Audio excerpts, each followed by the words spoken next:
Uma boa noite a todos e todas. Em nome do Instituto Humanitas, eu dou as boas-vindas a cada um e a cada uma que veio aqui para nos prestigiar com a conferência dessa noite.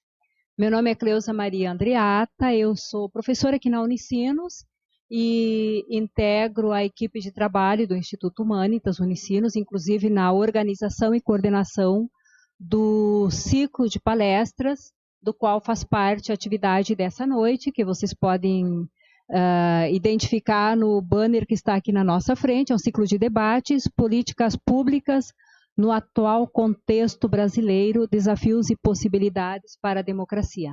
A programação desse ciclo de debates pode ser acompanhada por todos e todas através do caderninho com a nossa programação, pode ser encontrado no fundo de nossa sala, aqui da sala Inácio Lacuria, na qual nós estamos nesse momento. Também pode ser encontrada na página do IHU, lá no link dos eventos.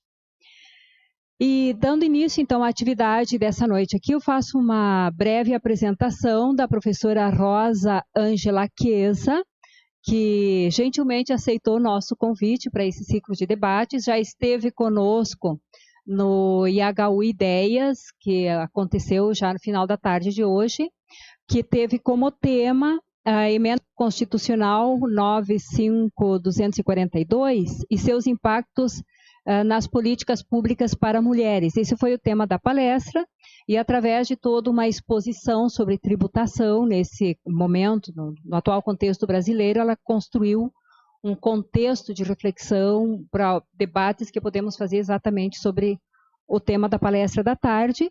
Essa palestra já fica à disposição também na página do IHU, para quem tiver interesse em conhecer a apresentação e acompanhar esse debate através dos nossos vídeos. Ela foi gravada, está em vídeo, e também os slides e outras informações permanecem em nossa página. Então, a professora Rosa Ângela Chiesa, ela possui graduação em Ciências Econômicas pela Pontifícia Universidade Católica do Rio Grande do Sul, mestrado em Economia pela Universidade Federal do Rio Grande do Sul também, e um doutorado ainda em Economia pela mesma universidade. E atualmente ela é estatutária da Universidade Federal do Rio Grande do Sul. E a experiência dela toda está concentrada na área de Economia, com ênfase em economia do setor público, atuando principalmente nos temas de lei de responsabilidade fiscal, tributação, finanças públicas, orçamento público e gestão pública. Então, com toda essa sua qualificação, capacitação na área da economia, ela foi convidada para, nesta noite, proferir a conferência Tributação e Gasto Público no Brasil. E o título é complementado com uma pergunta: para onde vamos? Adiantando, então, aqui alguns pontos da apresentação que estamos fazendo da professora Rosa, inclusive com a indicação dela, nós destacamos esse trabalho aqui, esse livro publicado em 2012, desculpe o ato falho, 2018, com o título Educação Fiscal e Cidadania, Reflexões da Prática Educativa. Além de ser uma das organizadoras do livro, ela tem uma contribuição direta no capítulo 7, intitulado Orçamento Público. Do mesmo ano, aí, de 2018, nós destacamos um trabalho que ela diz que é um livro bastante grande, bastante extenso, que tem como título, organizado por Eduardo Faganani, e tem como título A Reforma Tributária Necessária, Diagnósticos e Premissas. Neste livro, ela tem uma contribuição, juntamente com outros autores, sobre o tema Tributação sobre a Renda da Pessoa Física, Isonomia como princípio fundamental da justiça fiscal. Ainda, destacamos uma outra contribuição dela no livro do mesmo autor, organizado pelo mesmo autor, Eduardo Faganani, com o tema, o título do livro, A Reforma Tributária Necessária, Diagnósticos e Premissas, ainda, mais um título aqui de sua autoria, que é Auge e Declínio da Federação Brasileira. Então, professora, nós somos muito gratas por poder contar com a sua contribuição, além do trabalho já realizado aqui na parte da tarde. Agora continuamos retomando esse tema e debatendo, também com a presença de nossos alunos e professores da Unicinos. Como é que nós vamos trabalhar aqui? Nós temos um tempo de exposição pela professora, possivelmente 1 hora de apresentação do tema que foi escolhido para esta noite, e depois nós temos um tempo para perguntas, para um diálogo entre nós, também para alguma contribuição que acharmos importante oferecer aqui para o debate. Ok? Então, um bom trabalho. Só para ficarmos mais à vontade, eu queria destacar aqui no fundo da sala a gente tem também uma água à disposição para quem precisar. Fiquem à vontade, por favor. Obrigada, então, ao Instituto Humanitas por este convite, mas antes disso, boa noite a todos. Sejam bem-vindos. Gostaria muitíssimo de agradecer pelo Instituto Humanitas e também cumprimentar o Instituto por este projeto que tem já há muitos anos e que é conhecido, por todos nós. Enfim, tem uma história bem importante nesse debate que se faz sobre várias áreas do conhecimento. Vocês, inclusive, estão de parabéns. Bom, então, a questão é o título Tributação e Gasto Público no Brasil, para onde vamos, depende do que nós definirmos quais são os nossos desafios e para onde nós vamos enquanto sociedade brasileira, enquanto economistas, os cidadãos e assim por diante. Eu organizei a minha fala, enquanto ela tira o som aí da apresentação, mas eu organizei minha fala no primeiro momento. Obrigada. No primeiro momento, falar um pouquinho do que é Estado. Estado não são governos, o que foi previsto, o que nós pactuamos a sociedade brasileira na Constituição de 1988. Falar em políticas públicas e Estado tem que responder quem financia as políticas públicas e como as políticas públicas são financiadas ou foram e são financiadas no Brasil, e por isso tem que falar de tributação. E, ao mesmo tempo, as políticas públicas e gastos, tratar o tema, daí sim, bastante economia, que é um pouco do tema o tema da austeridade fiscal. Intervenção do Estado com mais ou menos gasto público para sair da crise. Há uma mudança na literatura no cenário internacional, alguns estudos no Brasil já mostrando como se comporta o gasto público em diferentes etapas, o que seria esperado do gasto público em diferentes etapas do ciclo econômico, na ascensão, no topo ou na crise econômica como nós estamos vivendo agora. Falar um pouco dos mitos sobre tributação e sobre gasto público que são difundidos na sociedade brasileira. Mitos é aquilo que alguém lança e que outros repetem, e de tanto repetir o que era mito vira uma verdade. Tem muito isso em tributação e muitos mitos em gasto público também.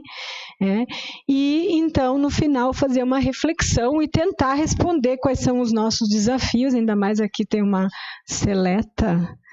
seleto público de alunos de economia, são todos alunos do curso de Ciências Econômicas, tem outros cursos, então a gente vai poder pensar juntos aí, já que a sociedade espera muito dos economistas, não é verdade?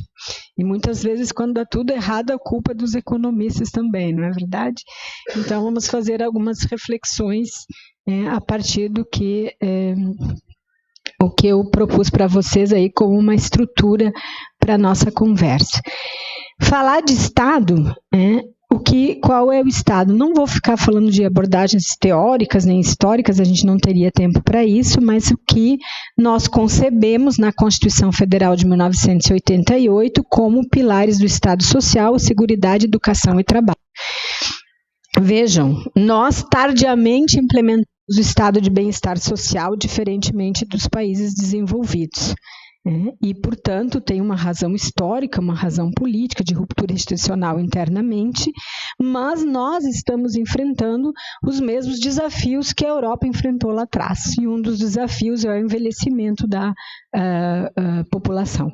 E a Europa aumentou o gasto público para enfrentar a mudança do padrão populacional, diferentemente do que se defende no Brasil, que é a austeridade fiscal, exatamente no momento em que nós temos um aumento do envelhecimento populacional, principalmente. Então, o que está previsto na Constituição de 1988 é um estado de bem-estar social, está previsto, está explicitado na Constituição de 1988 o princípio da solidariedade, estado do bem-estar social.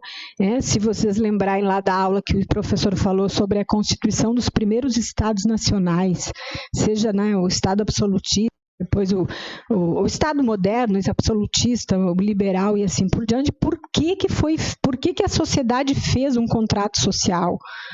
Por que a sociedade abriu mão de determinadas liberdades e entregou a um ser, um ente superior, entre aspas, para ele determinar as regras em troca do quê? Nós abrimos mãos, a sociedade abriu mão, vamos lá pegar o primeiro estado moderno, em troca de um bem-estar e em troca da paz social. Senão, dependendo do que diz os filósofos, se o homem é bom ou é mau, enfim, mas tem regras, tem um ser, um ente superior, o Estado que estabelece regras, ok? Então foi nesse contexto que os Estados nacionais foram criados e nós temos o nosso Estado estabelecido na Constituição de 1988, que estabelece um conjunto de normas do Estado social. Bom, mas para que o Estado social nos proteja, segundo o Estado de bem-estar social, nos proteja nos nossos momentos mais frágeis, e os nossos momentos de mais fragilidade humana é na infância, na doença e na velhice. Não é na juventude, caros jovens. Mas lembrem-se que recentemente uma jovem da idade de vocês, quando estava participando dos Jogos, não sei se eram olímpicos, no gelo, na Rússia, o que aconteceu com ela? Ela teve um acidente, ficou paraplégica e hoje ela recebe uma pensão. Não tinha regra para isso, mas houve uma decisão por bem, já que ela ficou nessas circunstâncias, incapacitada, está dentro da aposentadoria especial do governo federal. Eu não estou discutindo nem vou discutir se merecia, se não merecia, estava na regra, mas o estado de bem-estar social significa um estado que tem como função proteger os seus cidadãos nos seus momentos de maior vulnerabilidade, na infância, na velhice e na doença. Ok? Então, mas quem financia esse estado? E quem financia as políticas públicas de um estado de bem-estar que deve proteger os seus cidadãos, que todos vão contribuir, é a tributação. E falar sobre tributação, antes de entrar um pouco mais sobre tributação no Brasil, a minha questão é por que fala-se tanto em tributação nos últimos tempos, mais do que... Se bem que a reforma tributária está na pauta sempre, desde a primeira Constituição Republicana, lá em 1907, 2005, enfim, 1903. E lá o autor chamado Manuel Bonfim já tinha dito que o Brasil precisava fazer uma reforma tributária progressiva. Veja quantos anos já passaram e nós agora temos um livro do qual fiz parte, um grande grupo, 40 e poucas pessoas, o livro que a professora anunciou, que depois eu vou falar um pouco mais dele, que mostra uma reforma tributária solidária. Por quê? Então, uma das razões pelas quais muito vem se falando em reforma tributária solidária e a necessidade, ou a reforma tributária, não vou usar essa expressão, porque esse é de um grupo apenas, é quando foi divulgado os dados abertos da declaração do imposto de renda da pessoa física no Brasil, que aconteceu em 2014. Por que isso gerou um grande impacto? Porque os dados da tabela do imposto de renda, os dados abertos, inclusive, acho que o professor Robert estava aqui na época, né, e trabalhou esses dados também, mostram que, diferentemente do que nós ensinávamos em sala de aula, que pelo fato do imposto de renda da pessoa física ter alíquotas marginais progressivas, ou seja, aquelas 4 faixas e mais uma faixa de isenção, tendência de que esse era um imposto mais justo ou menos injusto. Mas eis que a publicação dos dados abertos do imposto de renda da pessoa física de 2014 não é o da pessoa física, mas por taxas de rendimento dos declarantes, mostrou uma enorme regressividade, ou seja, que a partir de 30 a 40 salários, quem recebe 30 a 40 salários mínimos ao mês, vai contribuir em alíquotas marginais, efetivas ou médias, muito menos do que quem recebe rendas inferiores do tipo 5 ou 6 salários mínimos ao mês. Okay? Bom, então isso abriu, né, a sinaleira ficou do vermelho para amarelo, temos que ver isso, e hoje parece que quase há um consenso de que é preciso tributar dividendos, lucros e dividendos, né? E também tem um debate teórico que vai levar esse tema da tributação, que vai botar mais na agenda a tributação, porque por trás tem um debate sobre qual é a função do Estado. Vocês estudaram, eu estou estudando economia brasileira, né? Nos anos 80, até os anos 80, nós temos um Estado mais interventor, anos 80 e 90 um Estado mais liberal no Brasil e no mundo, e essa visão de Estado acompanha um tipo de uma teoria de tributação está por trás. Então, nesse período lá atrás, um Estado um Estado com função social, tributação equitativa, o Estado neoliberal vai ver a tributação ótima, a teoria de tributação ótima, mas também agora, mais recentemente, nos anos 90, nos 2000, o próprio Gobet, que é um pesquisador do IPEA, vai falar muito, os próprios teóricos da tributação ótima reescrevem os seus novos postulados, mais ou menos na direção se contrapondo, digamos, àquela defesa da eficiência ou da visão lá atrás. Então, tem uma mudança também na visão teórica. Mais uma razão pela qual, por que é importante trabalhar com o tema da tributação que vai financiar as políticas públicas.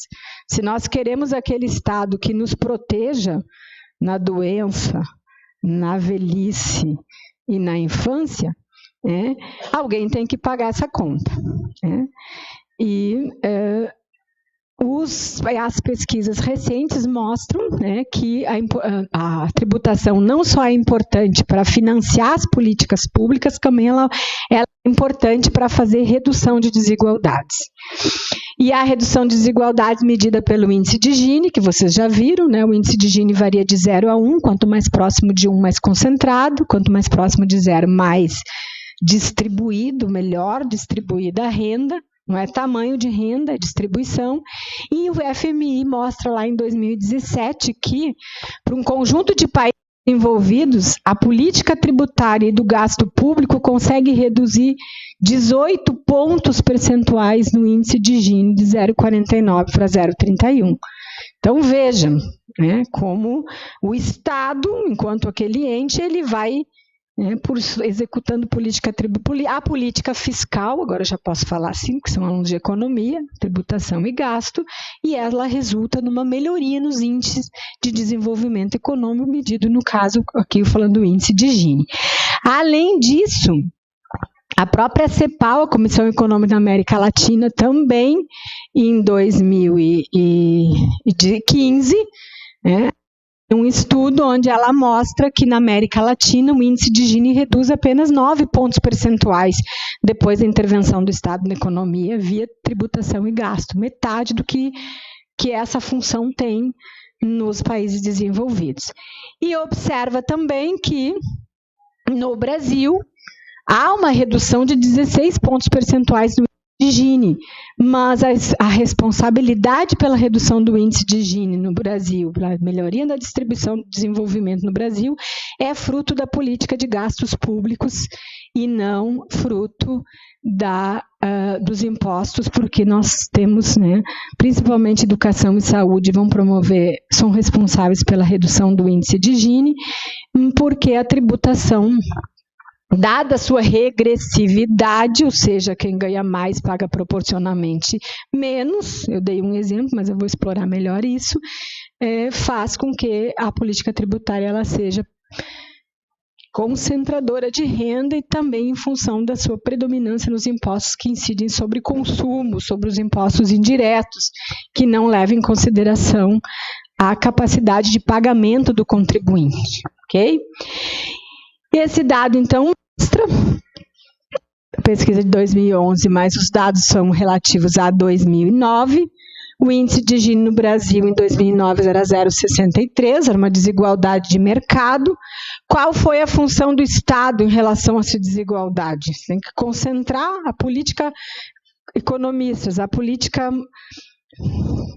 do Estado deve concentrar ou distribuir renda. Nós queremos transformar o Brasil numa Suécia ou numa Etiópia. Se nós queremos transformar numa Suécia, nós temos que adotar políticas que distribuam renda.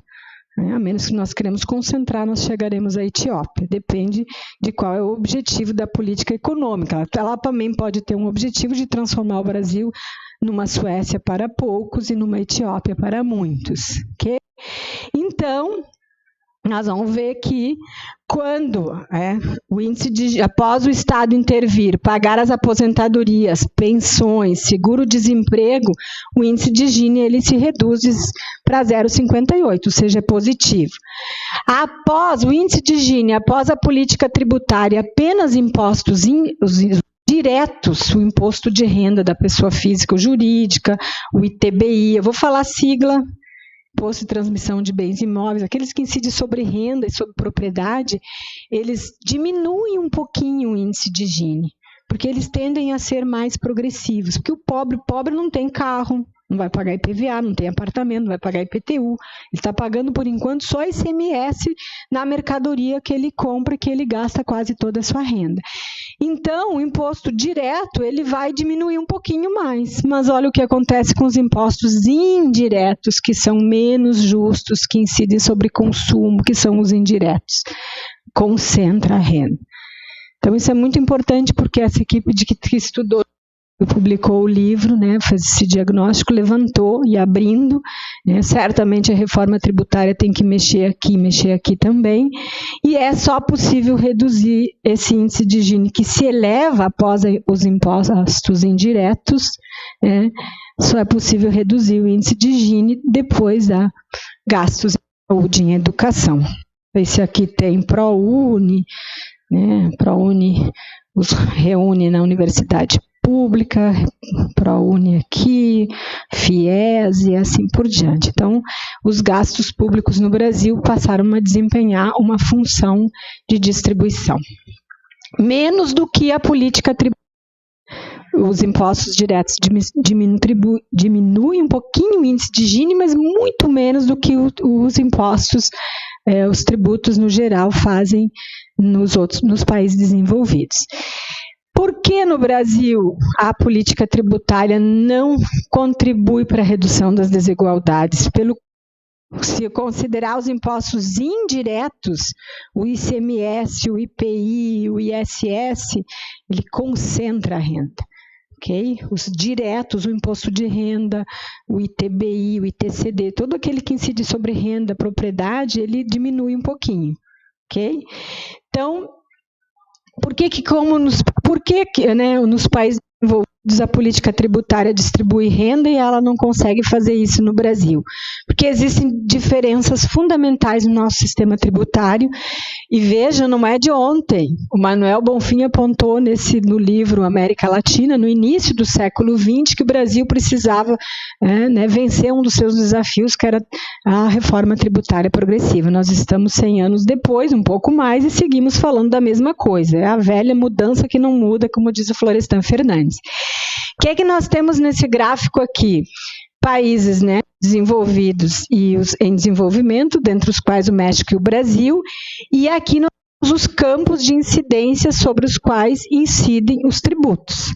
Então, o azul, a renda, e o laranja, o consumo. Ficamos por aqui. O que a gente observa no Brasil e México? Que de cada 100%, isso aqui fechar 100% em cada país, de cada R$100 que se arrecada no Brasil, aproximadamente 50, 48 vem de impostos que incidem sobre consumo. Imposto IPI, ICMS, ISS, QN e todos aqueles outros tributos. E sobre a renda, né, o México um pouco mais, no caso do consumo, e sobre a renda em torno de 20%. Brasil 21%, México 21%. Imediatamente, quando a gente olhar para os Estados Unidos e Japão, nós vamos ver que tem uma inversão. A maior parte dos impostos, ou a maior parte, eu posso dizer assim, a maior parte do que o Estado norte-americano arrecada, 49%, a maior parte vem de impostos que incidem sobre a renda e não sobre o consumo. É por isso que é bom comprar em Miami, porque lá a maior parte dos impostos não incide sobre o consumo, incide sobre renda e incide sobre propriedade. Então, o produto final ele vai ter um preço inferior, obviamente. Ok? E o Japão é o que chama atenção tanto na França como no Japão, né, mas também a participação da tributação sobre a renda, o azul sobre o laranja, é muito maior do que o consumo. E aqui chama atenção o verde, que é a Seguridade Social, ou seja, qual é o país que tem maior expectativa de vida do mundo? É o Japão. E, obviamente, então, que as contribuições que vão financiar a Seguridade Social estão crescendo.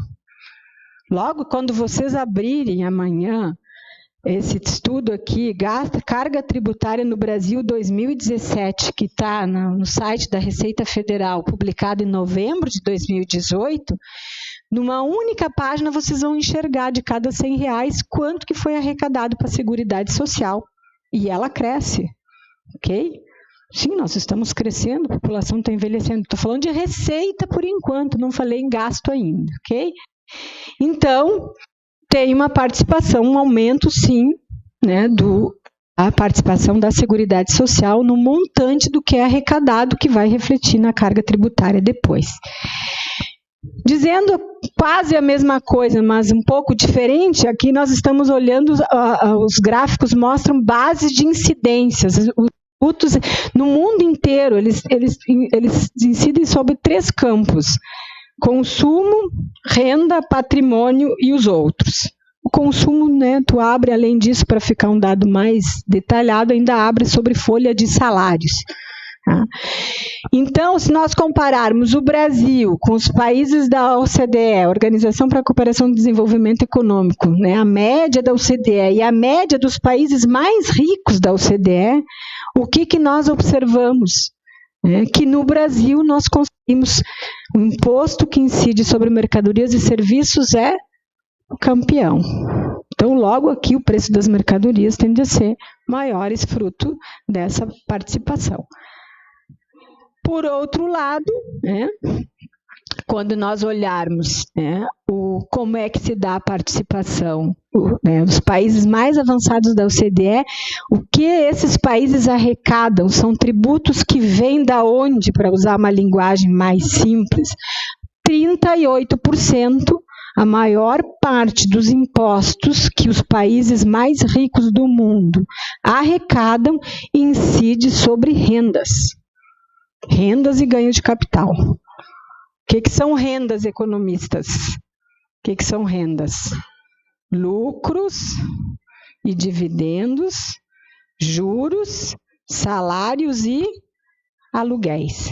O trabalhador tem renda de salário, capital empresário, capital produtivo, lucros, do capital financeiro, juros, o capital produtivo, lucros e dividendos, capital financeiro, juros, e os proprietários de aluguéis.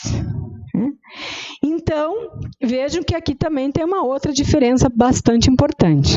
Aqui não tanto na incidência sobre a folha de pagamento, folha de salários, e mesmo sobre o patrimônio, se a gente for observar, Brasil sempre em verdinho, né, os países mais ricos do mundo, a participação da receita total dos impostos que incide sobre o patrimônio nos países mais ricos do mundo é 50% maior do que o Brasil.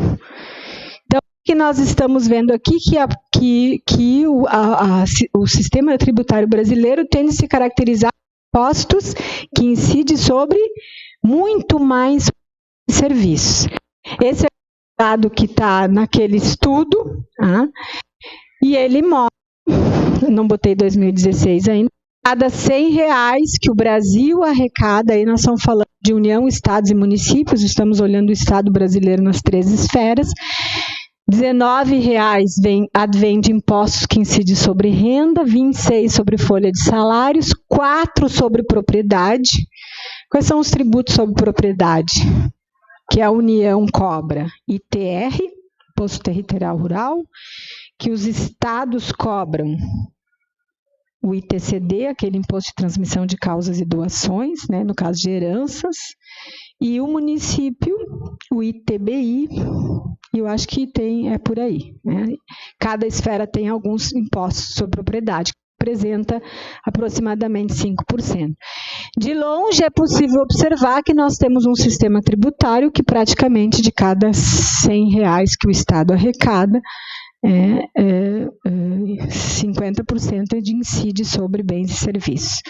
Por que um sistema tributário cuja receita, né, cuja arrecadação tem maior campo de incidência sobre consumo é mais injusto? Que imagina que eu e esse jovem aqui, ele recebe R$10.000 e eu 1.000. E nós dois vamos ao supermercado e compramos a mesma cesta de mercadorias. Se é a mesma cesta, tem a mesma quantidade de tributos. Desculpa. Ok? Bom, deu R$100 de tributos. 100 sobre 10.000 é infinitamente menor do que 100 sobre 1.000. Eu estou destinando 10% da minha renda. A minha carga tributária exclusiva sobre essa cesta de consumo deu 10%, a dele deu 1%. Ok? Então, eu que ganho menos, paguei proporcionalmente mais do que o contribuinte que ganha 10 vezes mais que eu. Isso chama-se alíquota média, alíquota efetiva. É importante pegar esse conceito para a gente compreender os outros dados. Então, o que é a carga tributária no Brasil? Esse dado já está de acordo com o estudo, né? A carga tributária no Brasil foi 32%, 2,7 bilhões de reais é o montante que o Estado brasileiro arrecadou em tributos no ano de 2017 nas 3 esferas, União, Estados e Municípios, e isso representa no PIB brasileiro de 6 trilhões em 2017, 32%. Como é que o Estado distribui esses 2 trilhões? Estado federal, estou falando do Estado brasileiro nas suas esferas. Como é que ele distribui? Qual é a opção de política pública para distribuir esses 2 trilhões de gastos públicos? Para quem? Quais políticas? E se esses 32%, ele é uma média. Se eu coloco a cabeça, vou dar um exemplo, eu coloco a cabeça do indivíduo no forno de micro-ondas e os pés no congelador, em média ele está 50 graus. 50 graus dá para sobreviver. Mas se na prática eu fizer isso, eu mato o indivíduo. Então, média, ele é apenas um indicador. A carga tributária do Brasil, ela é uma média. É uma média dos 200 milhões de brasileiros.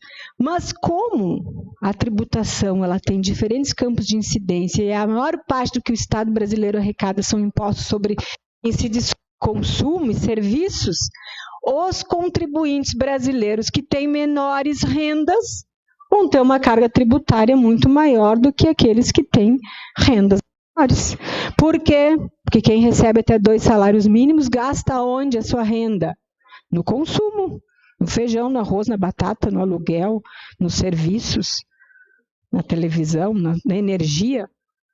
Quem recebe mais de 30 já vai pagar outros impostos sobre renda e propriedade que no Brasil são vis-a-vis os impostos sobre consumo. Ok? Então, nós temos um sistema tributário que penaliza. Agora, em abril, vai ter o dia sem impostos. Né? Que olha a mensagem que ele quer mostrar esse dia sem impostos. Que a carga tributária é alta para todo mundo, né? Mas não é isso. Carga tributária 32 é alta, é baixa? Eu tenho 1,65 m, eu sou alta, baixa, média? Depende. Se eu colocar a Gisele Bündchen aqui no meu lado, eu sou baixa. Então, para responder se 32 é muito, é pouco, é médio, a gente precisa ver mais algumas coisas. Ok? Então, carga tributária 32%. No entanto, dadas as características do sistema tributário, nós penalizamos nossa carga tributária quando a gente abre por faixa de renda.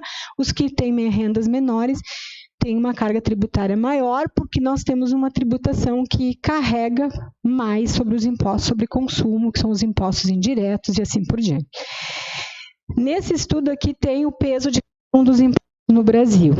O ICMS é o que mais arrecada, corroborando um pouco com o que eu estou dizendo. E o interessante é o seguinte, vejam, o que menos ganha no Brasil trabalha mais de 6 meses para pagar impostos.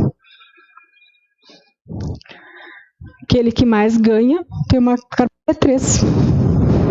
Então, não é verdade que a carga tributária é alta para todo mundo. Talvez seja para alguns. Mas, como eu disse, vamos ter que definir o que é alto, o que é baixo e assim por diante. Bom, o Brasil tem a carga tributária mais alta do mundo? Sim ou não? Mitos. Vamos trabalhar mitos. O que são mitos? Mitos, alguém cria, outros repetem e os demais acreditam e passam adiante. E quanto mais a narrativa é ouvida sem reflexão, mais o mito se torna incontestável e se torna verdade. Não é verdade? Todo mundo fala para mim que a carga tributária no Brasil é muito alta, que se paga muitos impostos. Todos os problemas do Brasil são os impostos. Comprou um produto sem qualidade e preço alto, a culpa é dos impostos. E assim nós vamos repetindo, repetindo e repetindo. Inclusive aquele trabalhador que está lá, que tem uma carga tributária de 53%, 54%, bem menor do que aquele que tem mais de 30 salários mínimos, repete exatamente o que o outro diz. Ok? Então, o que nós observamos aqui? Primeiro mito, o Brasil tem a carga tributária mais alta do mundo? Não. Nós temos alguns países aqui, desde aqueles que têm a carga tributária mais alta do mundo, que é a Dinamarca, 46%. Mas Dinamarca, nós temos saúde, educação, tem universidade para todos. Sim, é verdade. Vamos ver, daqui a pouco eu respondo. Vamos ver quanto de recursos monetários eu peguei o exemplo do Reino Unido. Tem de unidades monetárias para cada cidadão daquele país e quanto o Estado brasileiro tem, os nossos 2,1 trilhões, dividido por 200 milhões de brasileiros, milhões de brasileirinhos. Ok? Então, o Brasil não tem a carga tributária mais alta do mundo. Contem aqui, 18ª, 19ª, os nossos 32 de carga tributária. Ok? De 46% a 32%. Não esqueçam do que significa carga tributária. Bom, como que essa carga tributária está dividida? Como é que ela incide sobre renda, lucro e ganhos de capital naqueles mesmos países? Veja, a Dinamarca aparece de novo. É a que mais tributa renda, propriedade e capital no mundo. E o Brasil... Então, quem tem carro, quem tem imóvel, quem tem terra, quem tem herança, o Brasil é o melhor país do mundo, comparativamente aos outros países. Ah, professora, mas na Dinamarca ele paga muito e tem o serviço do Estado. Vamos responder a pergunta quando a gente chegar lá. Ok? Os mesmos países e olhando agora o outro campo de incidência e vendo aonde o Brasil se insere. Folha de salários, estamos ali mais ou menos na metade, né? Em torno de... Aqui é a participação da carga tributária, 8,4 de 32, tá? mesma maneira como está o Brasil quando a gente fala sobre propriedade. O outro era a renda, que são propriedades. Veja,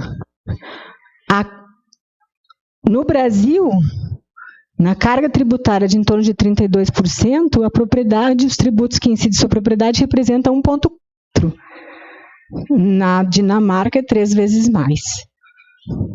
Ok? Da mesma maneira, quando a gente for olhar o último campo de incidência, que é qual? Que nós somos campeões? Consumo e serviços. Então, aqui, como nós não enxergamos quanto nós pagamos, apesar daquela previsão na nota fiscal, que ela é uma previsão, mas tem uma grande margem de erro, nós temos muito a avançar aqui ainda, no sentido da transparência. Nós somos um país do mundo mas nós vamos ver que o Brasil tem, na América, é uma característica da América Latina, essa predominância de incidência de impostos indiretos. Então, como fazer com essa carga tributária, que o Estado brasileiro tem, para responder às demandas de gastos sociais, como é na Dinamarca ou no Reino Unido e assim por diante. Então, se a gente for observar, esse gráfico aqui, ele mostra o Brasil, os dados são de 2016, aqui está o nosso PIB, 32% multiplicado pelo PIB, dividido pelos 200 milhões de brasileiros, a população daquele ano, dá quase 3 mil dólares. Ou seja, o Estado brasileiro tem nas suas 3 esferas 3 mil dólares para gastar em cada brasileiro. Ok?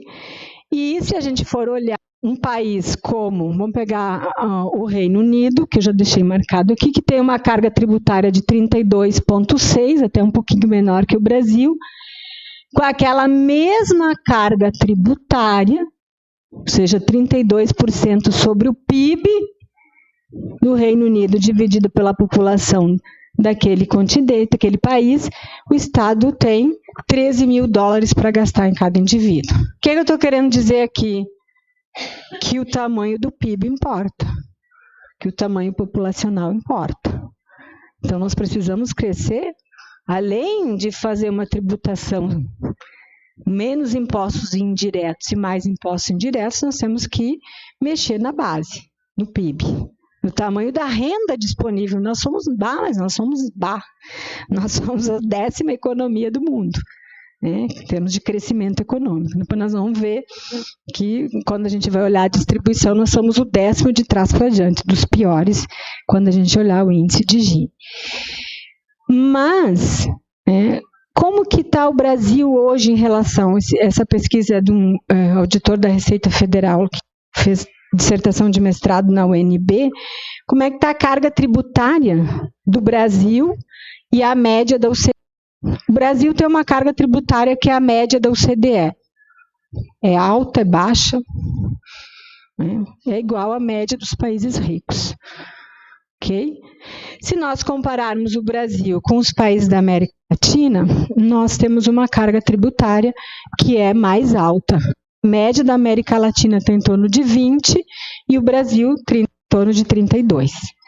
Okay? Quando nós comparamos ali o Chile, 20%, o Chile, Previdência hoje é toda ela privada, portanto não está calculado o quanto os chilenos contribuem de Previdência, porque eles tudo é Previdência privada, logo não entra na carga tributária. Ok? O que a gente observa aqui? Que, bom, se comparar, a OCDE tem uma carga tributária mais alta que a América Latina. Então, o mundo na OCDE dos países desenvolvidos deveria ser pior que a América Latina. Porque se eu só analiso o tamanho, a gente já viu que isso não é o relevante. É importante, mas é considerar outras variáveis. Então, nessa outra tabela aqui, que é importante nós compararmos, olhar o Brasil, sempre olhando o Brasil, Argentina e Chile, o que nós observamos? Sempre olhando a média dos países da OCDE e os países da América Latina, aqui nós temos o seguinte, como na linha que tem que fechar 100%. De cada R$100 que o Chile arrecada de tributos, 39,7 são tributos que incidem sobre renda. E a maior alíquota de imposto de renda no Chile é 40%, a nossa é 27,5%. No Brasil, do total que o Estado brasileiro arrecada, de cada, né, apenas 17 incide sobre renda. Na Argentina, mesma coisa. Quando a gente for olhar sobre propriedade, o que nós observamos? Que na Argentina, de cada 100 reais, 9 reais são provenientes de tributos que incidem sobre propriedade. E o Brasil, menos da metade. Aliás, o melhor dos 3 países para ter imóvel e pagar imposto, entre Chile, Argentina, Chile e Brasil, é o Brasil.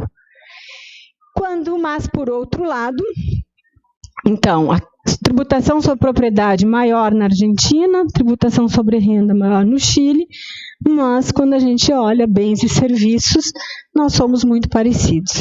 Nós outros somos iguais a ustedes. Ou seja, de tudo que se arrecada, a maior parte incide sobre bens de consumo e impostos indiretos. Então, essa é uma característica dos países em desenvolvimento, nós não vamos olhar os todos, depois vocês analisam. E também, nessas outras tabelas, que vou passar, temos as alíquotas máximas. Qual que é a alíquota máxima do imposto de renda no Chile? 30%, Brasil 27,5%, Argentina 35%. Quantas faixas de renda e alíquotas nós temos na tabela do imposto de renda? 4, que não está considerada isenção. Se pegar a história do imposto de renda, nós andamos para trás, porque em 88, na Constituição, nós tínhamos 12 faixas. Nos anos 60, nós tivemos uma alíquota até de 65%. Então, também, o imposto de renda no Brasil ele foi se tornando mais regressivo, menos progressivo. Mas por que é importante ter uma progressividade tributária? Alguns dados mostram que qual a relação entre o índice de Gini e a carga tributária. Se a gente olhar o Brasil aqui, nós temos uma carga tributária em torno de 32%, 35%. E com essa carga tributária nós não conseguimos distribuir. Mas a gente já sabe por quê. Vejam esses países ricos aqui, tem uma carga tributária similar ao Brasil, até mais alta, mas tem um baixo índice de Gini. E o mesmo acontece com o índice de desenvolvimento humano. A nossa política tributária não consegue melhorar o IDH e tampouco o índice de Gini. Segundo os dados da CEPAL, de 2015, essa redução ela é obtida via gastos públicos e não tributação. Então, já que eu falei para vocês que a partir de 2015 o tema da tributação entrou mais na agenda, mais passou a se discutir tributação no Brasil, é porque em 2014 foi divulgado os dados da declaração do imposto de renda da pessoa física, pela Receita Federal, e possibilitou que, tem N estudos, tem vários artigos, várias pesquisas, mostrando a regressividade do imposto de renda da pessoa física, tanto é que hoje me parece quase já um consenso que tributar dividendos não é mais bitributação. No passado recente, todo mundo justificava que era bitributação, estavam tributando a mesma renda 2 vezes. Pergunto para vocês, o meu salário de professora, ele foi tributado pelo imposto de renda. Quando eu pago a minha secretária e ela recebe uma renda tributável, ele é tributado de novo. É uma renda que já vem do meu salário, do mesmo raciocínio, são os dividendos. Mas convencionou-se no Brasil que isso era tributação, que era bitributação. Obviamente que existem as bancas de direito tributário que têm um papel bem importante nisso. Mas com a transparência da declaração do imposto de renda da pessoa física, parece que está em quase já um consenso de que precisa ser tributado. Esses aqui são os dados da declaração de 2015, 27 milhões de pessoas declararam imposto de renda no Brasil, esses 27 milhões declararam 2,3, 2,5 trilhões de rendas, e essas rendas elas se subdividem, quem já olhou o imposto de renda, ela vai se subdividir em rendas tributáveis, rendas tributáveis exclusivas na fonte e as rendas isentas. E nós vamos ver que 31% do total das rendas declaradas são rendas isentas e não tributáveis. Eu vou falar a história de novo do Wesley Batista, que um grupo de estudos, né, apurou que quando ele teve o seu sigilo fiscal quebrado, cuja renda anual era de 105 milhões de reais, ele, dos 105, 103 era renda de dividendos, portanto, sobre as quais não incide imposto de renda, ele tinha que pagar imposto de renda da pessoa física, eu estou falando, sobre 2 milhões de reais. O montante de imposto de renda pago sobre os 105 milhões deu 0,3%. Sugiro que vocês voltem para casa e façam o cálculo dessa alíquota média ou alíquota efetiva do imposto de renda da família. Como é que faz? Imposto pago, imposto de renda, dividido sobre a renda do pai, da mãe, enfim, pode fazer individualmente ou da família toda. Então, observou-se isso no Brasil desde 97, com a isenção das rendas de dividendos, de forma que tem bolsista que também tem renda isenta, né, do total das rendas isentas e não tributáveis, em torno de 32% são rendas de dividendos. E essa isenção, principalmente sobre lucros e dividendos, fez com que, e continua vigorando isso no Brasil, à medida que o declarante do imposto de renda tem rendas maiores, menor é a parcela sobre a qual incide o imposto, ou maior é a parcela da renda isenta. Então, quem tem uma renda em 2015 mensal, 320 mil reais, né, a renda anual dividido por 12, ele, sobre essa renda, incidiu o imposto de renda da pessoa física apenas sobre 30% da renda, porque 70% é renda isenta. E foi isso, ou é isso, ou os dados estão mostrando, e por isso quase há um convencimento que é preciso acabar com a isenção de imposto de renda sobre os dividendos, que faz com que no Brasil a linha verde mostra uma grande regressividade no imposto de renda da pessoa física. Assim como a carga tributária mostra, claro que quem menos ganha tem uma carga tributária maior, né, de 2 salários mínimos, em torno de 50%, de 30%.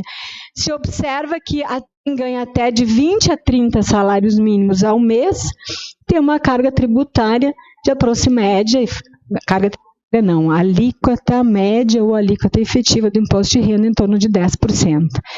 Mas à medida que esse declarante, isso aqui é feito com base nos dados reais, uma estimativa, à medida que aumentou a renda do declarante, a alíquota média ou alíquota efetiva do imposto de renda foi diminuindo. Ok?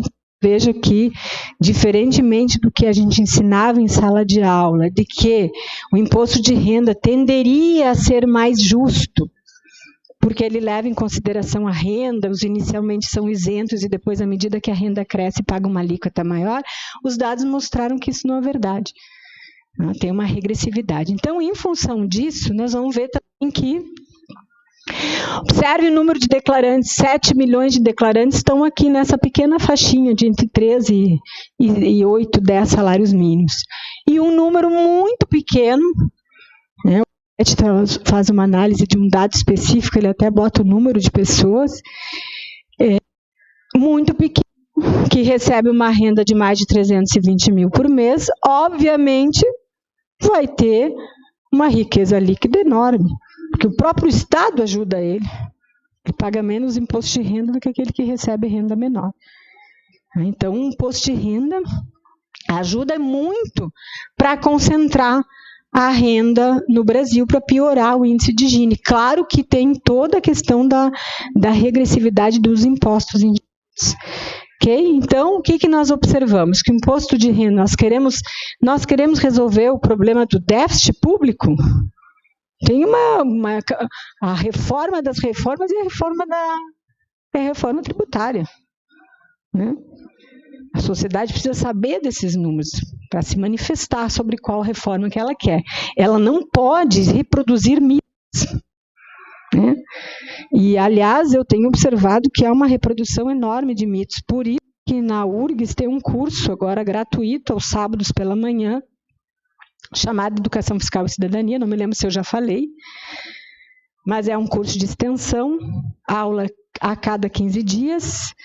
Quem são os professores? Auditores da Receita Federal, Estadual e Municipal. Quem fala de tributação sobre consumo não é a professora Rosa, é um auditor de ICMS. Quem fala de imposto de renda não é a professora Rosa, é um auditor da Receita Federal de Imposto. Quem fala sobre onde buscar os dados, onde estão, representante do Tribunal de Contas, e assim, é um grupo de pessoas, vocês estão convidados, o curso é gratuito, é quinzenalmente, ainda ganha certificado e assim por diante. E os alunos de economia para os alunos de economia altamente recomendável, até porque hoje em dia os cursos de 4 anos, né, professor, tem que ensinar num semestre, o que se ensinava de finanças públicas eram 2 semestres, agora é um só, e tem que passar o negócios, aquele conteúdo que ele é muito rápido, o aluno precisa complementar. Então, por isso que tem as atividades complementares, né, no MEC exige, inclusive, isso, então vocês estão fortemente convidados. Então, nós vamos ver que a Constituição brasileira fala em princípios, né? O princípio da progressividade, o imposto de renda fere, porque ele não é progressivo, aquela linha verde tinha que ser assim, crescente, ela é um formato de 1 invertido, ela é progressiva até os contribuintes que recebem até 30 salários mínimos, a partir daí ela é regressiva, porque quem ganha mais está pagando proporcionalmente menos, a alíquota efetiva é menor. Fere o princípio da universalidade, porque não está tratando igualmente as rendas. O que são rendas? Juros, lucros, salários, aluguéis. Juros, lucros e dividendos. Os lucros e dividendos estão sendo isentos, logo também está ferindo, porque as rendas... Por que o salário não é isento? Por que o aluguel não é isento? Por que uma renda é beneficiada e as outras não? A Constituição brasileira veda isso no princípio da universalidade. E ela também fere o princípio da generalidade. Então, né, por que é importante distribuir? Quais são as razões econômicas? Quais são as razões políticas para distribuir? Razões econômicas, vamos reduzir os impostos, pense comigo. Faça uma simulação lá na aula de econometria ou de estatística, mas econometria. Vamos reduzir o ICMS no Brasil, que é o imposto que mais arrecada. Mas vamos aumentar um pouquinho o imposto de renda. A gente fez uma simulação, inclusive alunos lá de economia, pelo menos nos ajudou. Como que isso vai impactar? Aquele contribuinte de menor renda, que nós estamos deixando mais renda disponível, porque ele vai pagar menos impostos, vai aumentar o consumo? Vai aumentar a demanda, vai aumentar a produção, vai aumentar o emprego, vai aumentar o nível de atividade econômica. Mas não esqueçam que nós reduzimos os impostos indiretos. Se reduz o ICMS, não vai aumentar a competitividade das empresas? Sim ou não? Reduz custo? Reduz custo. Olha o ICMS da gasolina em Santa Catarina e o ICMS no Rio Grande do Sul. Quem foi para Torres? Eu fui para Torres, eu fui passear e enchi o tanque do outro lado. Então, se eu reduzir ICMS na minha proposta, eu vou reduzir os preços dos produtos, os brasileiros, as empresas vão se tornar mais competitivas, vai estimular, aumentar o investimento, vai gerar emprego, renda, e assim eu estou conseguindo mexer o nível de atividade econômica dos dois lados, tanto na redução, na ampliação de impostos diretos, quanto na redução de indiretos. Então, é importante fazer a distribuição do ponto de vista econômico, parece que eu convenci vocês. Ou não? Por que é importante fazer distribuição? Veja que eu só estou falando de política tributária. Nós não falamos nenhuma outra política para ajudar as mulheres, ou seja lá qual é o grupo de pessoas em vulnerabilidade social, os jovens que estão sem emprego, né, que não têm acesso ao primeiro emprego. Só estou falando de uma política, que é função do Estado. Ninguém discute que a política tributária é ou não função do Estado. Desde o liberal até o mais intervencionista, todos acreditam que política tributária é função do Estado. Agora, universidade pública, curso, faculdade para os jovens, já há um debate, não há necessariamente um consenso. Mas política tributária há. Concordam comigo? Ok? Então, o que a literatura fala sobre as razões políticas para distribuir? Eu vou pegar o caso brasileiro. mas a literatura não trata específico, não conheço o caso específico, não trata especificamente, mas o que a literatura diz que quando, o nível de concentração ele é tão extremo, vamos pegar o caso brasileiro, tá? Nós somos o 10º pior. 6 brasileiros, 6 tem uma riqueza líquida igual a 100 milhões de brasileiros. Ok? O que o pessoal da ciência política coloca? Que quando a renda é tão concentrada, para esses que estão no topo, ganhar mais não significa comprar uma fazenda a mais, não significa um iate a mais. Significa que ele vai comprar poder. Vai comprar o poder político, do legislativo, do judiciário, do executivo. E ao fazer isso, nós que votamos e achamos que estamos exercendo a cidadania e fortalecendo a democracia, aqueles poderes vão agir no sentido de atender o interesse desses grupos. E aí isso por si só significa o quê? Uma pseudo-democracia, uma fragilização da democracia. Então, do ponto de vista político, a extrema concentração de renda também fragiliza a democracia desse país. Ok? Diferença entre igualdade e equidade. A justiça tributária fala de equidade. Tratar os diferentes de forma diferente. Tratar desiguais de forma desigual. Ok? Isso aqui é igualdade, não é disso que nós estamos tratando. Veja, esse aqui precisa muito mais. Eu não preciso nem explicar isso, vamos seguir adiante, né? Nesse mapa aqui mostra, já que nós estamos falando de política pública, e nós estamos falando de política tributária, e ninguém aqui, todos aqui concordam que fazer política tributária é função do Estado. E que vários organismos, o FMI, a CEPAL, mostram que, como a política tributária, uma determinada política, ela pode concentrar ou distribuir, melhorar ou piorar o índice de Gini. E o índice de Gini é um indicador importante de desenvolvimento econômico. E se nós observarmos esse mapa aqui, os mais escuros são os que têm os maiores índices de Gini no mundo, a África está aqui e o Brasil está aqui, segundo pior. Como se nós somos a 10ª economia? Então, você já sabe o quanto esse sistema tributário ele contribui para esse índice de Gini. Ok? Bom, em função disso tudo, em 2018 foram lançados 2 livros, que não é aquele, mas são 2 livros que estão disponíveis na plataforma politicasocial.com.br. Um deles chama Reforma Tributária Solidária, tem quase 1000 páginas, escrito por em torno de 40 pessoas, onde cada uma estudou, vocês forem fazer os seus TCCs, um estudou federalismo, outro imposto de renda, pessoa física, outro ITR, outro tributação sobre meio ambiente, que nós praticamente não temos no Brasil. Como é que é a experiência internacional, o tema da mineração, os preços de transferência, o que são mecanismos de evasão no comércio internacional, que é super importante também para os alunos de economia, a internacionalização das empresas e o comércio internacional, o tema dos paraísos fiscais. Tem um livro que foi lançado em 2016, que ele faz uma analogia ao nome do livro do Adam Smith, é A Riqueza das Nações, e o livro de 2016 é A Riqueza Oculta das Nações, do Zuckman. Então, como que a abertura da economia, o processo de globalização e a tendência de internacionalização das empresas vai impactar nesse tema. Por que a Vale do Rio Doce ela tem uma sede na China, na Suécia? Vocês sabiam que o minério de ferro ele sai no navio, posto no navio, e ele vai para... Mas, contabilmente, a China, aliás, o Brasil exporta para a Suíça. E a Suíça é um grande exportador de minério no mundo para a China, sem ter uma reserva, uma mina. Ok? Que é chamado preço de transferência.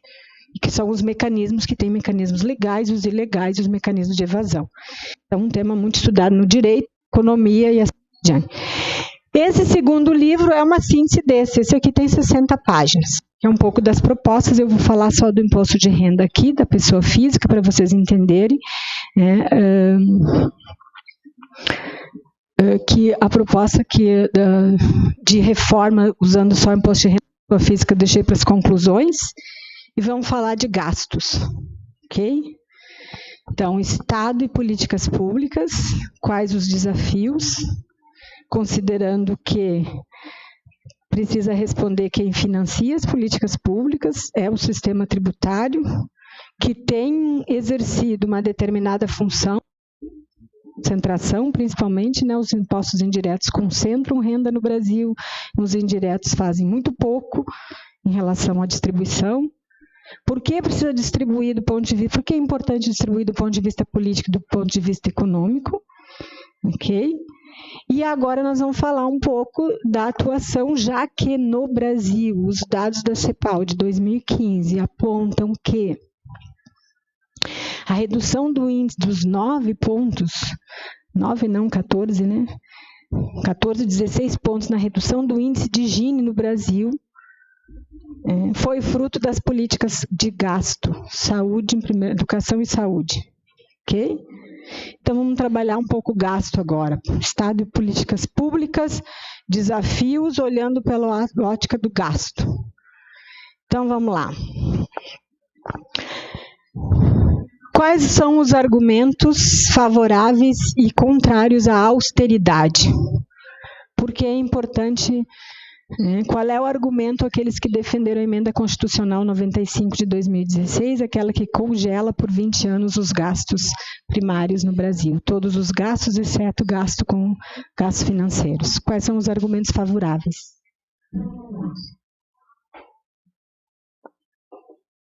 Vocês já fizeram macroeconomia? Quem já fez macro? 1, 2, 3, 4, 5, pode me ajudar, depois no final pode questionar, enfim.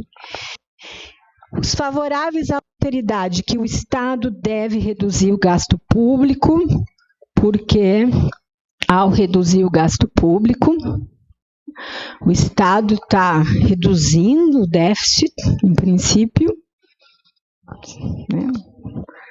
A vigência da emenda, ressalva, a emenda constitucional 95 não reduziu o déficit até agora. Ok?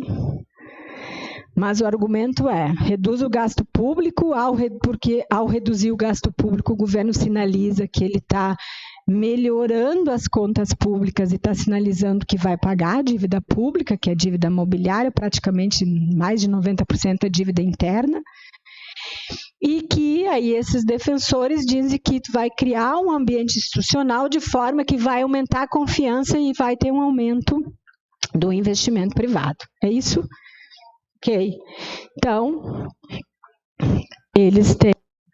esses são os argumentos, né, que são apresentados, né, inclusive apresentam, né, os argumentos de que foram os excessos do passado, de gastos sociais, vocês, ProUni, né, um aumento de 70% do salário mínimo no Brasil, 70% acima da inflação, e que agora estão cobrando os sacrifícios atuais e por isso seria necessária a aplicação de um ajuste nas contas do setor público que teria efeitos positivos sobre o crescimento econômico ao melhorar os índices de confiança. Bom, então, acreditam, né, eles veem também, os defensores dessa visão, de que há uma disputa entre Estado e mercado. Ok? Então, ao melhorar as contas públicas, haveria um estímulo, reduzindo a participação do Estado na economia, haveria uma participação do setor privado. Mas o investimento depende de quê? Apenas do tamanho da dívida pública. Professor de macroeconomia, os próximos professores devem estar falando para vocês sobre uma literatura nova no Brasil. Um dos caras que está estudando é o André Lara Rezende. Consenso e contrassenso, déficit, dívida e previdência. Essa semana procurem lá no jornal O Valor econômico, um texto do André Lara Rezende, essa semana não, foi no dia 6 de março de 2019, a crise da macroeconomia. Por que a dívida pública no Japão é 200% do PIB? E lá pode e o Brasil não pode. A nossa dívida não é em dólares, não é em euros, é em reais. Nós temos soberania. Ok? Então, há uma parte da literatura que está questionando, inclusive, a própria visão do mainstream. O que diz a outra visão? Já vou falar da literatura. O que diz a outra visão? O que é? Dentre as quais eu me enquadro. Eu nunca gostei de professores meus que não se posicionavam quando falavam. Acho que tem que se posicionar. Com respeito à divergência, obviamente. Qual é o argumento?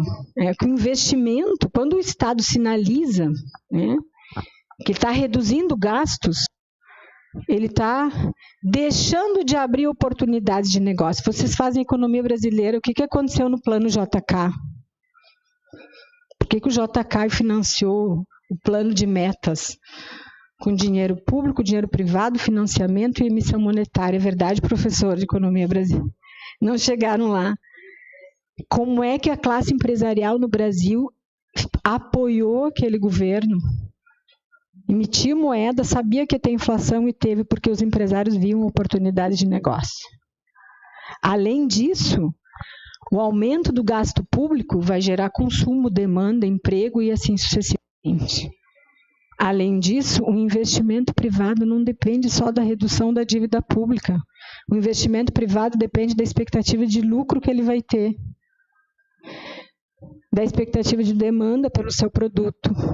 Se existe, da taxa de juros, obviamente, vou pegar um pouquinho do Keynes, se tem mercado consumidor, já falei, se tem mão de obra qualificada para isso, e se tem um ambiente político e institucional. A dívida pública vai ser 10%, se a gente tiver em conflito civil, ninguém vai investir. Ok? Então, tem toda uma outra visão, que, na minha opinião, mostra que a visão de defesa da austeridade, ela se sustenta em argumentos frágeis. E aí é possível usar a nova macroeconomia aí, que vem sendo discutida no cenário internacional e agora, recentemente, no Brasil, e mais pegar os estudos do Gobet e do Arair, que fazem um estudo para ver no Brasil, quem fez macroeconomia. Qual a relação entre o efeito multiplicador do gasto, o K, do gasto público no Brasil, ao longo do ciclo econômico? Quando a economia está crescendo, o efeito multiplicador, o K, vocês fizeram macro, é maior ou menor do que 1. No topo, é maior ou menor do que 1. E na crise, é maior ou menor do que 1. E nós vamos ver os resultados que o Gobet e os outros autores encontraram nisso.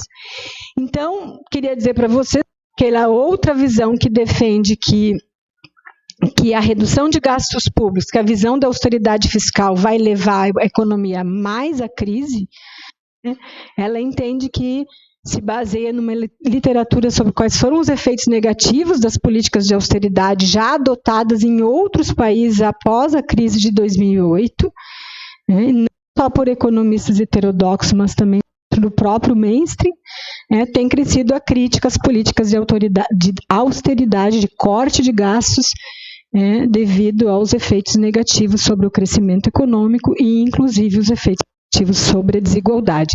Vocês observaram que os índices de desigualdade no governo dos últimos 2 anos aumentaram?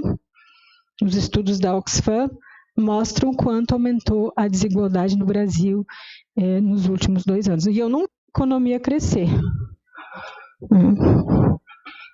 Então, claro, nós estamos usando, teria que explorar um semestre, macroeconomia. Então, a visão que vê, tem autores aqui que eu coloquei, como alunos de economia, que vale a pena, questiona a posição de outros autores, fazem uma análise de política de austeridade adotada em 107 países e qual foi o resultado que esses países apresentaram.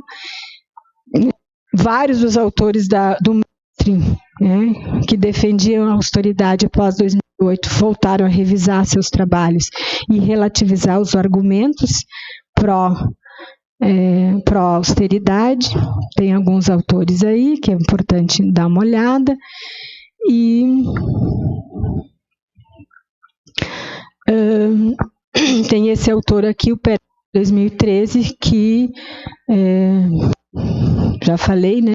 Ele vai rever, o próprio FMI vai fazer uma revisão da sua posição sobre austeridade e crescimento econômico, e tem 2 autores aqui que são os que exploram, analisam o texto do FMI sobre austeridade e crescimento econômico. Eu acho que vale a pena, né? Estamos com uma plateia de alunos de economia. Qual é o argumento daqueles autores que são contrários à defesa da austeridade para a economia sair da crise? Porque o argumento é de que o corte de gastos vai provocar uma queda no crescimento econômico, o Estado como canalizador de investimentos, né? É importante dizer que quando a gente fala gastos públicos, vocês fizeram macroeconomia, gastos é o quê? São o quê? Despesas correntes e investimento. Tanto a folha de pagamento dos professores, como eu, quanto o investimento na ponte sobre o Guaíba, aí, que hoje vi está bem adiantada. Gasto público é o C da demanda agregada e é o I, ok? E, por isso, afetando negativamente o crescimento da economia, provoca queda na arrecadação e ainda mais o resultado fiscal. O investimento ele não depende apenas do ajuste fiscal do governo, tem um conjunto de variáveis que eu já falei para vocês e que nós vamos andar um pouquinho mais. Isso aqui é o gráfico da visão que defende, né, a visão de austeridade, que haveria uma disputa entre 2 autores, provavelmente vocês viram isso aí em macroeconomia, e o que aconteceu já que tem esse debate sobre austeridade e não austeridade, o que tem o debate na macroeconomia e na própria literatura internacional, e o que prevê a Emenda Constitucional 95, que é uma mudança institucional importante de redução do tamanho do Estado na economia. Então, não é só a Emenda Constitucional 95. Eu fiz a minha tese de doutorado sobre Lei de Responsabilidade Fiscal, que é lá de 2000, que tinha como objetivo reduzir o déficit público. Recentemente, em maio de 2018, eu escrevi um artigo dizendo se a Lei de Responsabilidade Fiscal, cujo objetivo é reduzir o déficit público, 18 anos depois, o que aconteceu? O papel aceita tudo, caros senhores economistas. Ok? Então, tem um conjunto, não abordei aqui a LRF, mas juntamente com a Emenda Constitucional 95, ela tem um conjunto um capítulo da lei que trata de receita pública. E o restante é despesa. Nenhum órgão público, né, inclusive o Tribunal de Contas, né, escrevi para os tribunais de contas, cumprem, analisam e multam e estabelece multas para os entes públicos que não cumprem ao artigo 11 ou 12, que trata da receita. Como é que a gente tem equilíbrio fiscal? Só cortando gastos? Não, nós podemos manipular a receita, aumentar a receita, né? Ok? Então, o que diz lá? Que o ente público tem a responsabilidade, da responsabilidade fiscal, os entes públicos cobrarem os tributos de sua competência. E os entes públicos não estão cobrando os tributos de sua competência. Então, a lei também ela é cumprida, a gente não pode, vocês sabem que economia política, tá? Mais 5 minutos para a gente terminar. Então, vou passar rapidinho a Emenda Constitucional 95, todas as estimativas é de que, vejam, nós estávamos em 1997 e tínhamos 14% do PIB representava a despesa primária do governo federal. Primária, todos os gastos, menos o gasto financeiro.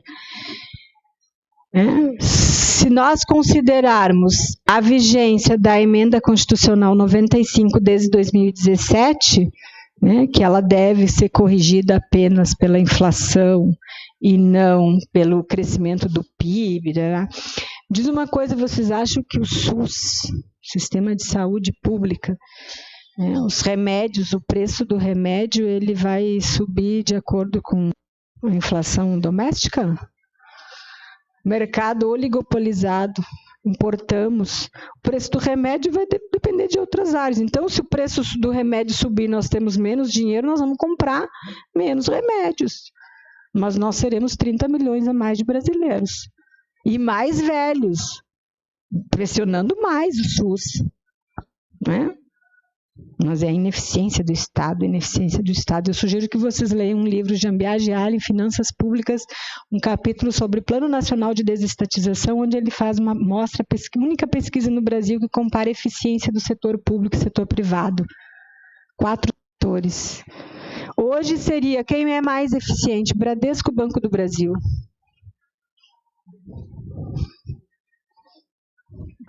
À época foram 4 setores, dos quais apenas tem um hoje para comparar. Conclusão da pesquisa, 2 eram um Estado mais eficiente, 2 o setor privado mais eficiente. Mas o mais importante, quem define a eficiência não é se o capital é público ou privado, e sim qual é a estrutura de mercado que aquele setor está inserido. É um monopólio, é um oligopólio, uma concorrência monopolística, uma concorrência perfeita. Então, talvez aí tivesse mais um mito para a gente trabalhar. Então, não me parece que as perspectivas diante da emenda constitucional 95 é um desafio, quando a gente está discutindo Estado e gasto, né, porque nós temos uma perspectiva de reduzir a razão do gasto público PIB com as políticas, com gasto primário, todas as políticas públicas vigentes no Brasil. E o estudo do Gobet, Orair e Siqueira, de 2016, onde ele quer saber, né, se o gasto público, né, ele vai analisar os dados de 2002 a 2016, ele calcula o K, o efeito multiplicador do gasto que vocês já estudaram. E aí ele pergunta na depressão do ciclo e na expansão econômica. Na depressão, ele observa que o multiplicador é maior do que nos tempos de ascensão, nos tempos normais. Então, se justifica muito mais o Estado aumentar o gasto na crise e não diminuir o gasto na crise. E na depressão, o multiplicador é menor, na expansão. Então, se justificaria, no caso brasileiro, 2002 a 2006, reduzir o gasto público na expansão econômica e ampliar o gasto público na crise econômica, que é o que nós estamos vendo, mas parece que uma certa domínio, sim, uma certa quase um consenso. Quem assiste TV, né? Sabe que a TV, ela desaprende economia, ela não ensina economia. Em finanças públicas, eu falo o seguinte para os alunos: se vocês repetirem na prova o que vocês ouvem na imprensa ligeira, eu escrevo 0 por extenso. Ok? Então, isso é uma questão importante. Qual a importância da questão de subsídios fiscais no Brasil? 300 bilhões em 2018. Qual é o efeito multiplicador desse K? Porque é dinheiro público. O Estado são os gastos chamados gastos tributários. O Estado entregou, abriu mão, porque entende que, de fato, concessão de subsídios ela é uma política de fomento, de desenvolvimento importante para promover investimento, mas ele observou que o multiplicador não é significativo nem na ascensão, nem no topo, nem na depressão econômica. Então, né, ele diz que esse estudo também ajudou a explicar o sucesso da política fiscal que a Dilma adotou em 2011, 2011 e depois 15, né, com o Levy. Redução de gastos públicos, e nós aí só foi... Nos anexos desses slides aqui tem uns gráficos sobre a conjuntura e o corte de gastos a partir do período. Estou terminando, professora. Então, claro que vamos ser cautelosos. O próprio autor diz assim: embora os resultados devem ser interpretados com cautela e mereçam ser revisitados a partir de estimativas para períodos mais longos, são insumos importantes para o desenho de políticas anticíclicas e propostas de ajuste fiscal adequadas à realidade brasileira. Okay? Sempre as pesquisas têm mais... tem lacunas, enfim... como a gente viu, as verdades, elas não são assim. Então, para terminar, uma reflexão só. Se é verdade que os defensores da austeridade do gasto têm como objetivo o equilíbrio fiscal, e o equilíbrio fiscal é o resultado entre receita e despesa, dentro dos vários conceitos, resultado primário, nominal e assim por diante, tem um conjunto de medidas capazes de contribuir para o equilíbrio fiscal. A primeira delas é do lado da receita. Reforma tributária progressiva, reforma tributária solidária, tem um grupo de discussão no Brasil e é possível, eu não mostrei para vocês, não vou mostrar, mas se calcula quanto que aumentaria a arrecadação do imposto de renda da pessoa física, está no livro pequenininho, aquele de 60 páginas, e isso ajudaria inclusive os estados e municípios, porque o Fundo de Participação dos Municípios é composto pelo IPI, pelo imposto de renda. Se aumenta a arrecadação do imposto de renda, São Leopoldo vai receber mais de FPM e assim por diante. Se é verdade também que os defensores da austeridade querem o equilíbrio fiscal, né? E também existe, né? Mas antes de responder isso, está aqui a proposta de uma nova tabela de imposto de renda. Mais faixas, 7 faixas, alíquota maior, não é a alíquota da Suécia nem da Dinamarca, é a do Chile, 40%. Vocês quase estão convencidos aqui, me diz quem está convencido que deveria, se estivesse recebendo mais de 60 salários mínimos ao mês. Alô, jovens, vocês têm uma renda de 60 mil ao mês, estão dispostos? Isso aqui é alíquota efetiva, marginal, não é alíquota efetiva, tá? É marginal, significa que depois tem todo aquele cálculo, né, de saúde, educação e assim por diante. A diferença entre o que é alíquota marginal e efetiva é importante. Está aqui toda a proposta, como ficaria, vou pular, como que ficaria a questão da progressividade, aquele U invertido passaria a ser assim, ou seja, solucionaria o problema da regressividade que existe hoje no imposto de renda, mas também, se o objetivo de realmente fosse equilibrar as contas públicas e não reduzir o tamanho do Estado, também haveria outras fontes para ampliar a arrecadação, que seria analisar as renúncias de 300 bilhões de reais que foram concedidas em 2018.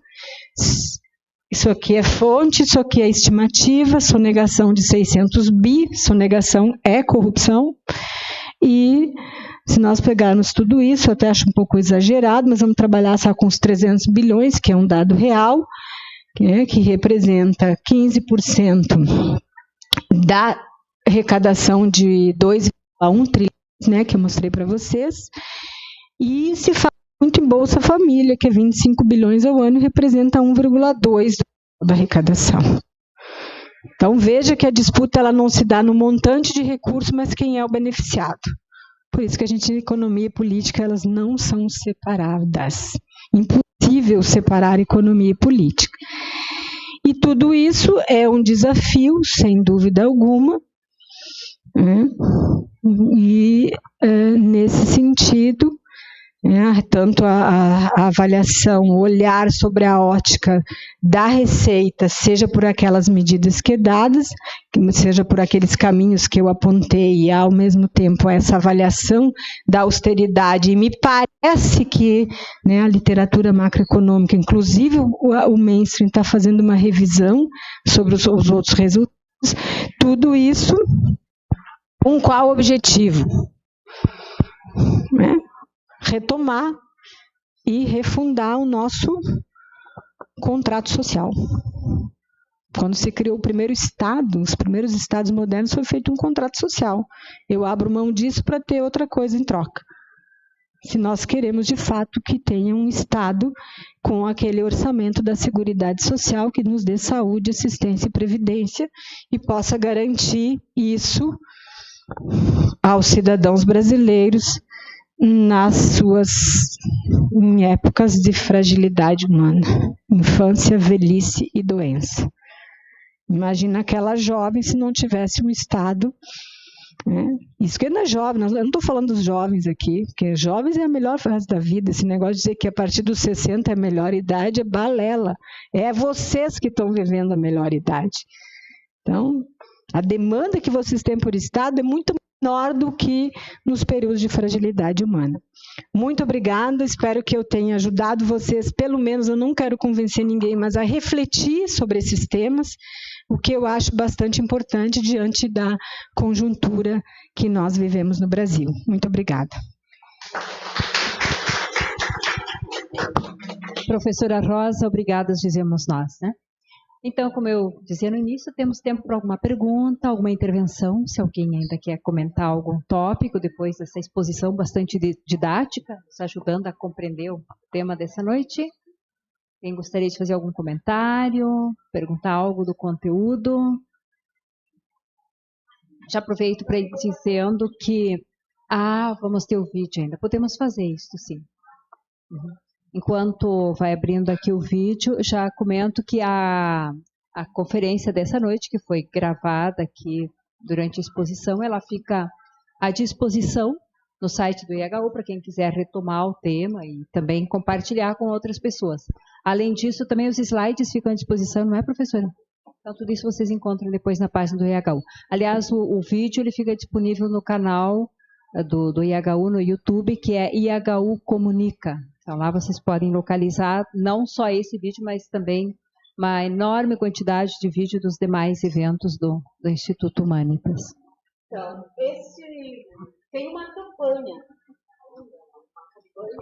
nacional chamada Tributária Solidária, com a participação de vários professores universitários, professores fiscais, enfim, várias pessoas que publicaram esses 2 livros, que estão os 2 disponíveis gratuitamente na plataforma Política e Social, e esta semana começou a vincular esse vídeo, que me comunica a gente desses direitos de imagem e voz para o cinema. Então, assistam, leiam, criticam.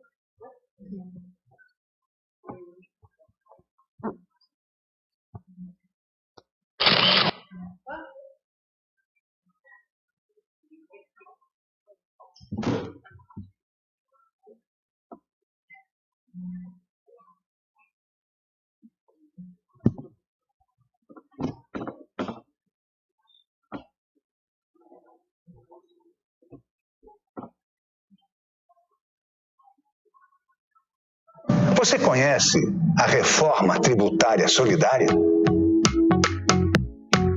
Existe um estudo. Você conhece a reforma tributária solidária? Existe um estudo que você precisa conhecer. Ele reuniu mais de 40 especialistas que trabalharam durante 1 ano e meio. Desse esforço, resultaram 2 livros. O primeiro faz um diagnóstico do problema e o segundo faz propostas para mudar. A boa notícia é que os especialistas concluíram que não há barreiras técnicas para que o Brasil tenha um sistema tributário mais justo e alinhado com a experiência dos países mais igualitários, sempre preservando o Estado Social da Constituição de 1988. Você quer saber como isso é possível? Baixe gratuitamente os nossos estudos pelo site do projeto.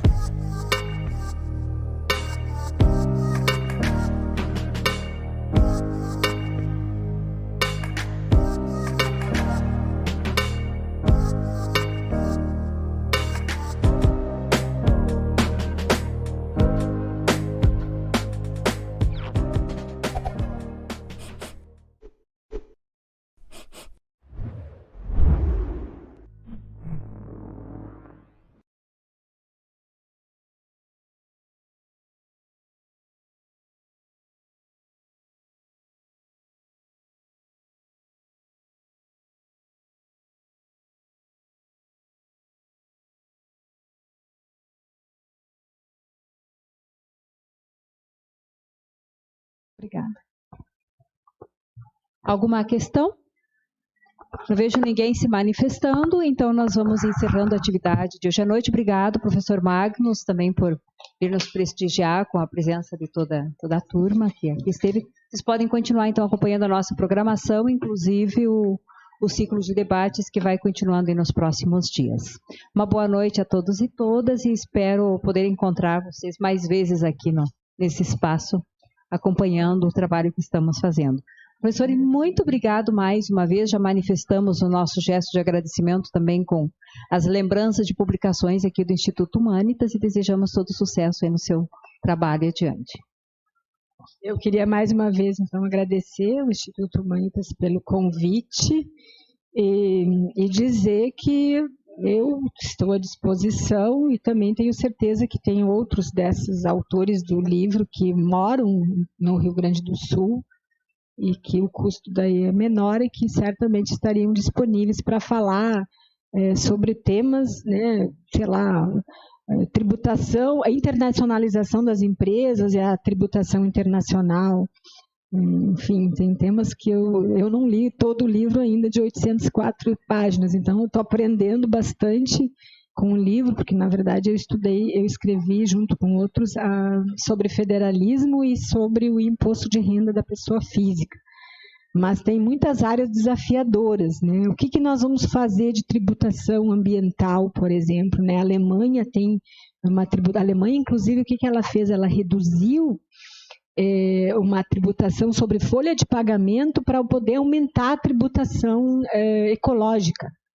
Você sabe que a Alemanha, né, sempre ela se destaca pela produção de energias limpas, energias alternativas e assim por diante.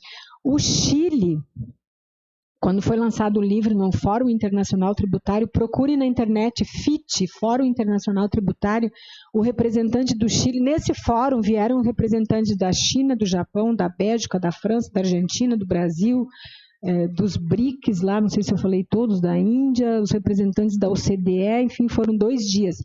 E o representante do Chile falou da experiência da criação de tributação ecológica no Chile, né, que achei bastante interessante, com resultados já sobre isso, que é algo, né, vocês não gostariam de pagar um imposto para poder sentar ao longo do rio Sinos, como se fosse o rio Sena em Paris?